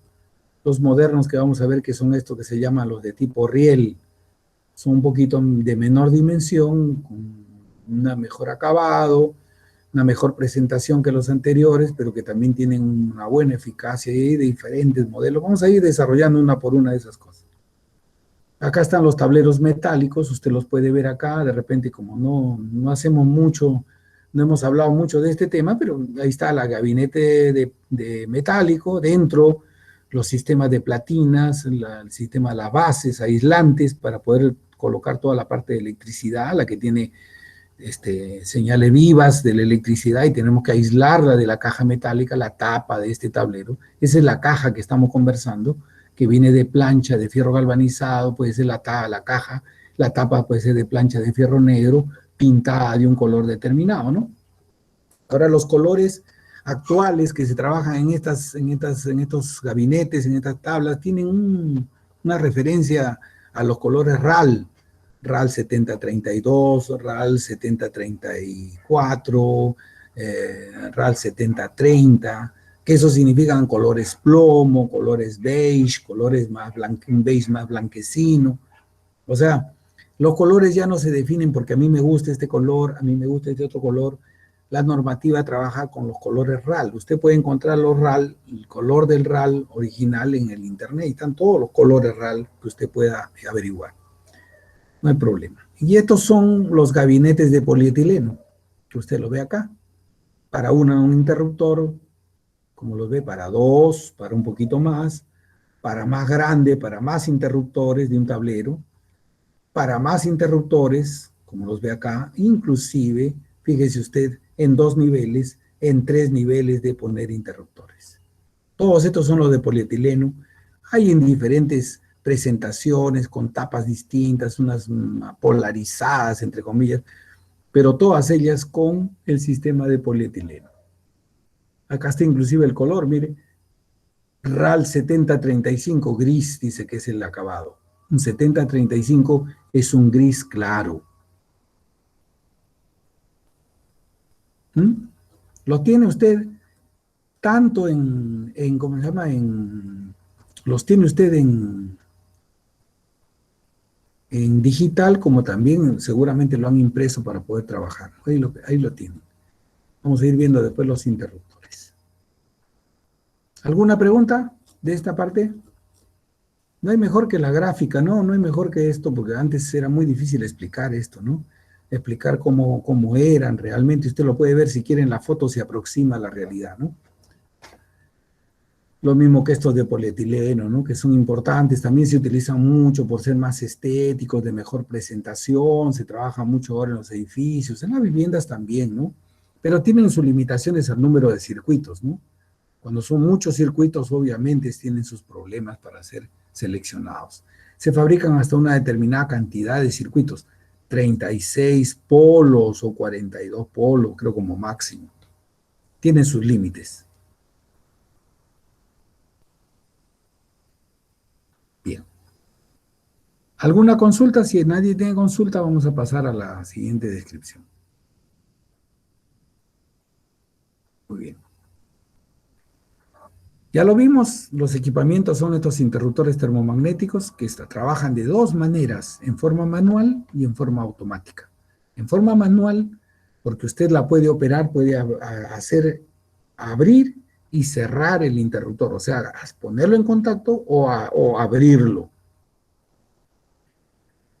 Y en automático, cada vez que usted lo pone en servicio y tiene energía eléctrica, el interruptor comienza a trabajar en forma automática y detecta las fallas automáticamente y trabaja automáticamente. Si hay una falla, el interruptor no está esperando que usted lo opere, él solito hace el disparo, abre la conexión eléctrica para evitar que haya digamos, un accidente, un incendio, para evitar eso. El interruptor trabaja automáticamente. Por eso, vamos a ver y vamos a incidir en eso mucho, estos interruptores que son seleccionados de acuerdo a la capacidad de los circuitos, vamos a ver esto acá, de acuerdo a la capacidad de los circuitos, que lo vamos relacionando con este diagrama unifilar, por eso esta selección de este interruptor y su capacidad tiene una relación directa con la capacidad del conductor que se va a instalar. A cada conductor le corresponde un interruptor que no sea superior en capacidad. Puede ser menos, pero nunca debe ser más. Entonces, hay una correspondencia directa entre los cables que se colocan en el circuito y el interruptor de protección. No solamente el interruptor termomagnético, sino también el diferencial. Hay una correspondencia directa y eso es lo que vamos a ir percibiendo una por una en cada una de las conexiones que se muestran en este diagrama, que es fundamental. Este diagrama es uno de los más importantes de una instalación eléctrica. A partir de aquí se entiende cómo funciona, a partir de aquí se entienden las capacidades de los circuitos, de cada una de las particiones, las capacidades de la instalación realmente. Entonces es un diagrama que habla mucho sobre la capacidad. Es muy importante que uno pueda apreciarlo, leerlo y hacerlo. Eso es lo más importante para hacer las particiones, diseñar y como le vamos a ver después, esta selección de cables tiene una correspondencia a la norma. Bien, vamos a continuar aquí. Muy bien. Estos interruptores termomagnéticos fueron creados, tienen una norma obviamente para poderlos instalar, que es lo que he tratado de explicarles así en forma directa, que no deben ser superiores al conductor que protegen, que deben tener siempre, digamos, una relación directa, nunca mayores, pueden ser menores, pero nunca mayores que la capacidad del cable, ¿no? Eso es lo más importante. Y trabajan con dos condiciones. Una cosa es una sobrecarga que el interruptor detecta. ¿Qué cosa es una sobrecarga? Una sobrecarga es que usted diseñe el interruptor para 15 amperios y de repente, porque hay alguien en el tomacorriente, vamos a decir un circuito de tomacorriente que comienza a colocar más cargas o cargas más grandes, más importantes, y comienza a demandar más energía que más corriente eléctrica que los 15 amperios, pasa a 15.5, 16, 17. El interruptor va tolerando la sobrecarga hasta un cierto límite y cuando llega a su límite se dispara. Para eso tiene un tiempo que calcula que debe ser pues un minuto como máximo, 1,5 minutos, ¿no? De una sobrecarga sostenida, y el interruptor inmediatamente actúa y se abre para evitar que se malogren los conductores. Y otra diferencia a ese sistema que se llama la sobrecorriente o la sobrecarga, o sea, que demanden más energía, pero no una demanda de energía de corriente eléctrica violenta, sino una demanda de corriente eléctrica que sea, digamos, sostenida, pero que no supere en gran forma al sistema, ¿no? Ahora, si usted, claro, tiene un sistema de 15 amperios y trae una máquina que consume 30 amperios y la conecta, obviamente el interruptor no se va a demorar ni segundos en disparar porque lo va a tomar de otra manera, ¿no? Y la otra condición de este interruptor es que puede detectar veloz y rápidamente cuando dos líneas vivas de la instalación, o sea, si yo tengo el cableado del alumbrado, el cableado del tomacorriente, el cableado del esto, tienen una falla de aislamiento en una posición determinada, o en la máquina que está conectada al sistema, tiene dentro, digamos, se malogra, sufre un bloqueo y comienza a tener dentro una falla eléctrica, y eso genera un choque entre las líneas vivas. A eso se llama un cortocircuito. Puede ser un cortocircuito que sea de 2 líneas, monofásico, puede ser que sea un cortocircuito que sea trifásico, de las 3 líneas a la vez. Eso, el interruptor las detecta rápidamente, este interruptor termomagnético, y inmediatamente manda a abrir el sistema, manda a abrir la palanquita del interruptor que usted la ha cerrado manualmente, la manda a abrir, y con eso libera al sistema. ¿En qué tiempo la libera? Como vamos a ver, puede liberarla en 0.1 segundos. O sea, puede liberarla casi instantáneamente. Esa es su gran virtud. Obviamente que eso no funciona muchas veces en la sobrecarga, sobre todo cuando usted pone un interruptor más grande que el cable. El interruptor no percibe eso, va creciendo la corriente y cree que el interruptor esté de 40 amperios, usted le pone un cable de 15, por más que llegue a 30, ya se está quemando todo con el cable y el interruptor no se ha enterado, ¿no? En el cortocircuito sí todos actúan rápidamente. ¿Alguna pregunta sobre eso?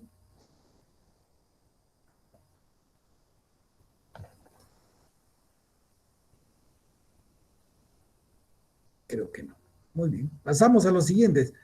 Solamente los estamos describiendo, después vamos a ir viéndolos al detalle en otra propuesta que vamos a hacer adelante, pero ahora necesitamos darle forma a nuestro sistema.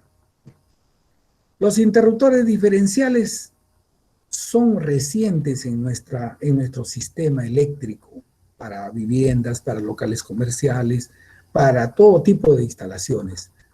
No tienen más de una década de haber sido implementados. Acuérdense que la renovación del Código Nacional de Electricidad fue en el 2006, con un pequeño cambio en el 2008, un pequeño ajuste de los artículos. En el 2008 pues no ha cambiado. Tenemos código del 2008, entonces ya tenemos como 12 años más o menos de implementar los sistemas diferenciales. Obviamente no es una sorpresa. Antes, en el código anterior de 1991, también existía ya la protección diferencial. Ya se hacía, digamos, se sugería, pero no era una obligación. A partir del año 2006 o 2008, más específicamente para adelante, esta protección se ha vuelto una protección obligatoria. Entonces usted ya no va a encontrar ningún tablero que solamente tenga, bueno, de una edificación nueva que se diseñe, que se genere desde ahora, desde estas últimas instalaciones, ni tampoco si usted va a hacer, por ejemplo, un local comercial, una habilitación nueva de un local, alquila usted el local y no hay diferencial, usted tiene que implementarlos porque obviamente la normativa lo exige. Entonces, estos diferenciales, la gran ventaja que tienen es detectar que el aislamiento ha fallado de los conductores, o sea, el recubrimiento de los conductores, el PVC o el termoestable o ¿cómo se llama? El polietileno reticulado o el EVA, ¿no? El etilvinil acetato, que es el NH80, ha fallado y obviamente eso genera una pérdida, una fuga de corriente, y esa fuga puede estar en una máquina, puede estar en cualquier posición, abre inmediatamente con una sensibilidad de 30 miliamperios. Este sistema protege a las personas para evitar que las personas toquen algo, un motor, una máquina, un horno microondas, una licuadora y se electrocuten, ¿no? Entonces, estas cosas han empezado a implementarse no exactamente en el año 2008, a partir más o menos del 2010, 2012 para adelante han comenzado a tomar fuerza y ahora ya están muy bien implementadas en el sistema eléctrico y ninguna instalación obvia tener interruptores diferenciales. Todas tienen que tener, desde las más sencillas como es una vivienda hasta las más sofisticadas como puede ser un local comercial, una universidad, un hospital, todo lo que sea locales de diseño, todos van a tener las dos protecciones fundamentales de interruptores termomagnéticos para proteger por sobrecarga y por cortocircuito y los interruptores diferenciales para proteger la fuga o la pérdida de aislamiento de las instalaciones. ¿Alguien tiene una pregunta? Ya, muy bien. Ahí estamos hasta el artículo. Ingeniero, una consulta, disculpe. Dígame usted, le escucho. En la parte donde dice por parte de personas no calificadas, o sea, ¿se refiere a cualquier persona que no es, por ejemplo, no un ingeniero eléctrico, sino no sé, un técnico eléctrico o algo así? Así se refiere para evitar que las personas, cualquiera, usted que es y yo también, que somos unos simples personas que caminamos y llegamos a un local o una vivienda, debemos estar protegidos así no tengamos ninguna noción de la electricidad. Ah, ya, ok. Es el objetivo, que la persona no sepa, simplemente lo único que sabe es abrir o cerrar un interruptor o ir a una instalación y prender una máquina. Usted no tiene por qué electrocutarse por esa razón y ese es el objetivo de este sistema. Ok, gracias. Muy bien. Muy bien. Aquí le damos otros aspectos ya propiamente de la ejecución de estos sistemas, ¿no? En algunas instalaciones se puede poner de cabecera un interruptor diferencial y después los interruptores, digamos, de termomagnéticos para separar circuitos. Esa fue una propuesta que existe, el reglamento lo permite, pero se ha dejado de implementar en la mayoría de instalaciones. ¿Por qué? Porque fíjese ahora, con los sistemas más modernos que tenemos, con los diseños ya con otra perspectiva diferente a la que teníamos en la década del 60, diferente a la que tuvimos en la década del 70, diferente a la que hubo en la época del 80 y del 90, diferente. Digamos, se ha masificado la utilización de la electricidad y con ellos también los riesgos. Por eso es que necesitamos que cada vez la protección sea más directa e individualizarla. Por eso no se utiliza mucho esto de poner de cabecera, ni poner un interruptor diferencial de cabecera en un tablero. Lo voy a explicar acá en el diagrama para que usted lo pueda entender. Si yo pusiera este interruptor diferencial en la cabecera, acá donde está el ingreso de toda la energía, obviamente no podría saber en cuál de estos circuitos ha ocurrido la falla. Y evidentemente toda la instalación saldría fuera de servicio. Si en cambio yo acá cojo para dos de estos circuitos y pongo una cabecera diferencial y pongo los dos circuitos que salgan de allí, obviamente tampoco podría diferenciar cuál de ellos es el que ha fallado. Para eso tendría que hacer una maniobra eléctrica, ir prendiendo y apagando una u otra para saber dónde está la falla. Cosa que no lo hace una persona que no conozca un poco de la electricidad o algo de la ingeniería, o sea, un técnico o tenga conocimientos del tema. La protección se trata de individualizarla, por eso se ponen en cada circuito ahora un diferencial. Si bien es un costo mayor, lo que hace es aislar el lugar de la falla. Si es en el circuito de alumbrado de la sala jardín, ahí sabemos que hay una falla. ¿Dónde? La buscaremos, hacemos el recorrido con los planos, encontraremos, buscaremos y encontraremos la falla. Pero si en cambio yo no sé dónde está, se me hace un mundo saber dónde está y puedo pasarme muchas horas buscando la falla. Entonces, de esta manera, logramos proteger todo, hacer una protección aislada por circuito, o sea, que cada circuito tenga una independencia con relación a los otros circuitos, que no se corte toda la instalación en un momento de una falla, solamente el circuito que tiene el problema. Y a eso se ha llegado, por eso todos los circuitos que usted ve en un tablero tengan protección diferencial son aquellos para los cuales las personas van a acceder a esa instalación. ¿Dónde accedemos a la instalación? En los sistemas de alumbrado, en los sistemas de toma corrientes, en los sistemas de la cocina eléctrica, las cargas individuales, en todos ellos. Entonces todos, salvo los que alimentan un tablero que tiene otro tipo de protección, como en este caso, que lo estamos poniendo acá, que es el tablero de las bombas de agua. Inclusive se podría poner una protección diferencial también en el tablero de la bomba de agua. No hay ningún problema, no tiene ningún, si la instalación funciona bien, podría tener también una protección diferencial. Mejor dicho, debería tenerla también. En esta propuesta no se colocó, pero ese es el concepto. Entonces, ya sabemos qué contiene ese pequeño dibujito que encontrábamos en el plano, y eso, todo lo que contiene, todo lo que conlleva, todo lo que alcanza según la denominación. Ahora van a tener un tiempito para leerlo y después podemos conversar para que usted pueda verlo de una mejor manera, ¿no? Tiene que darle una lectura para que usted pueda ver los alcances. Esos alcances nos van a permitir que usted pueda preguntar, decir esto de acá, esto sí, esto no, me parece. Si no lo lee, va a ser difícil de entenderlos. Muy bien. Lo vamos a dejar para que usted lo lea y después va a consultar. Otra cosa interesante para las instalaciones es la ubicación de los tableros. No deben ser utilizados en lugares donde haya fuego, donde yo tenga pues un horno, una plancha freidora, ¿no? O sea, algo que deteriore al tablero. Ni dentro de ningún armario. Ojo, miren lo que las pautas establecidas.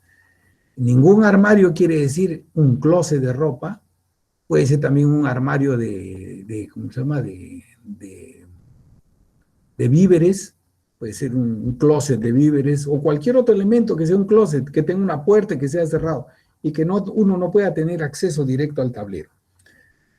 El tablero debe estar asequible porque puede tener un accidente cualquiera y uno puede correr hasta donde esté el tablero y apagar el interruptor general, abrirlo el interruptor general para evitar que se esté electrocutando a alguien. Si falla las protecciones, siempre es probable que pueda suceder. Así que todas esas cosas tenemos que tomar en cuenta. No pueden estar en los cuartos de baño, ningún tablero eléctrico puede estar en los cuartos de baño, menos en las escaleras, ambientes de doble altura también, porque es peligroso, alguien se para a maniobrar el tablero abajo y arriba hay alguien que está haciendo una bici, se le cae algo, lo mata al individuo que está en la parte inferior. En lugares peligrosos se refiere a lugares que estén, por ejemplo, si yo no lo puedo poner en el patio, no lo puedo poner a la intemperie, porque si lo pongo a la intemperie lo tengo que proteger de la lluvia, lo tengo que proteger del polvo, lo tengo que proteger de algunos elementos que no, digamos que no, que puedan ocasionarle deterioro a los equipos y al sistema en general, ¿no? No lo puedo poner. No deben ir en los dormitorios, ningún tablero se pone en un dormitorio, salvo que sea, por ejemplo, el caso de que usted ponga un tablerito de control en un hotel, que también se utiliza mucho, o sea, el hotel para controlar a veces inclusive que se entra con una tarjeta, se abre la cerradura con una tarjeta, ahí se individualizan los circuitos, se ponen tableritos en cada habitación y obviamente ahí van a estar los tableros dentro de ese sistema de alquiler. Pero en las viviendas no va a haber tableros en los dormitorios, no dentro de los estudios donde se hacen las bibliotecas, donde hacen los trabajos, no deben estar allí, porque siempre alguien por seguridad cierra y se va y lo deja cerrado y después no hay cómo, si alguien no tiene la llave, no puede hacerlo, ¿no es cierto? En los depósitos, menos, porque puede haber materiales inflamables que uno guarda o cosas que se puedan deteriorar. En los patios, en las salas de juegos, porque pueden estar los niños, y ahí los niños pueden manipular por curiosidad y pueden sufrir un accidente. ¿Alguien tiene una pregunta ahí?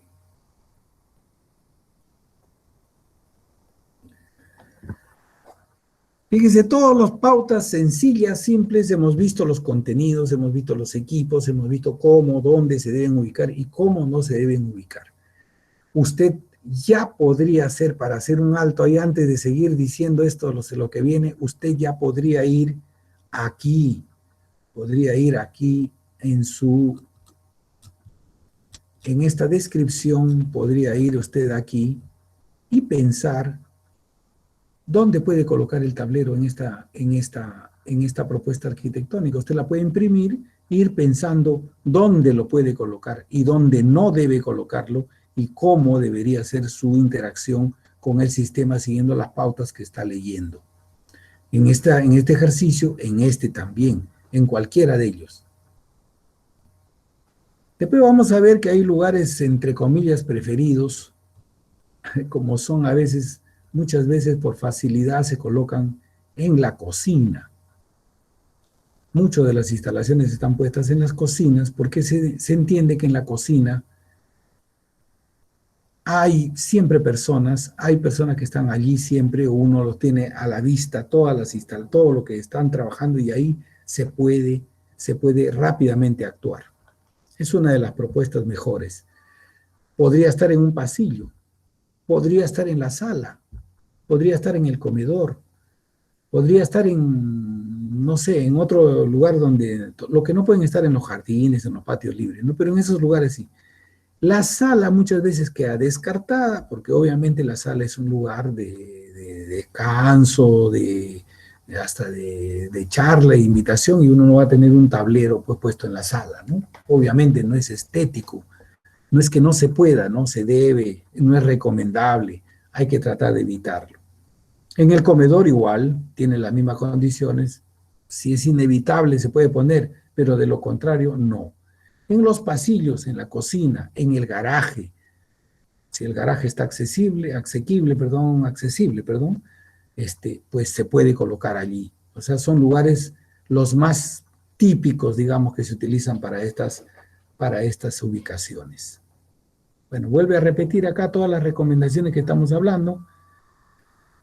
Deben estar, normalmente se instalan a un 80 borde superior del nivel de piso terminado, o sea, la caja va arriba y de ahí para abajo, de un 80 para abajo, eso es lo que quiere decir de borde superior. Y ven tener señalizaciones, etcétera, etcétera, ¿no? Que vamos a ir viendo. Todas esas condiciones tiene que haber una advertencia de funcionamiento. Muy bien. Hemos hecho solamente, mire usted, 2 partes y el día viernes vamos a terminar con toda la descripción de cómo se debe diseñar, colocar, ubicar en forma práctica para hacer un ejercicio en los planos. Usted ya puede ir haciendo sus proposiciones, leyendo y haciendo sus proposiciones para hacer este ejercicio. ¿Cuál es el objetivo que perseguimos? Que su tarea, la tarea de que usted va a hacer para su trabajo escalonado número 2, tenga una base, que no sea solamente pues, el hecho de que ustedes imaginan y lo hacen como quieren o se copian de otro trabajo.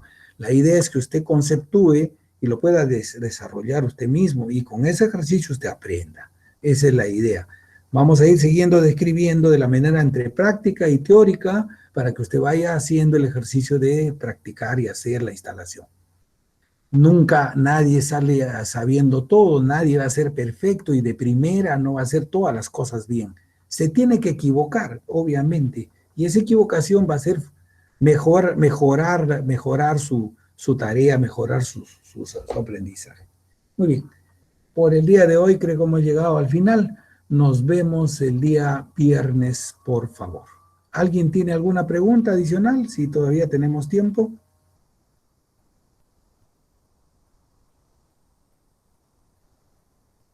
Parece que no. Muy bien.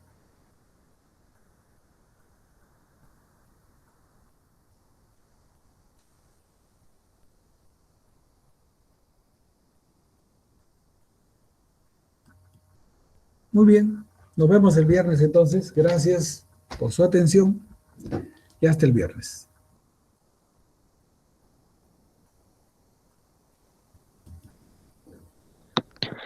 Ingeniero, disculpe, Dígame.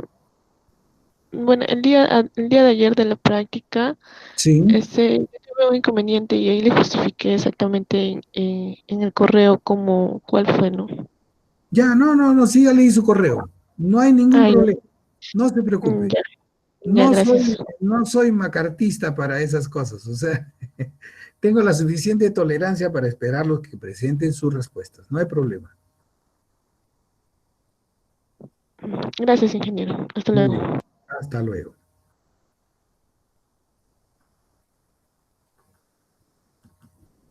Ingeniero, cuídese, hasta luego. Hasta luego, joven. Hasta luego.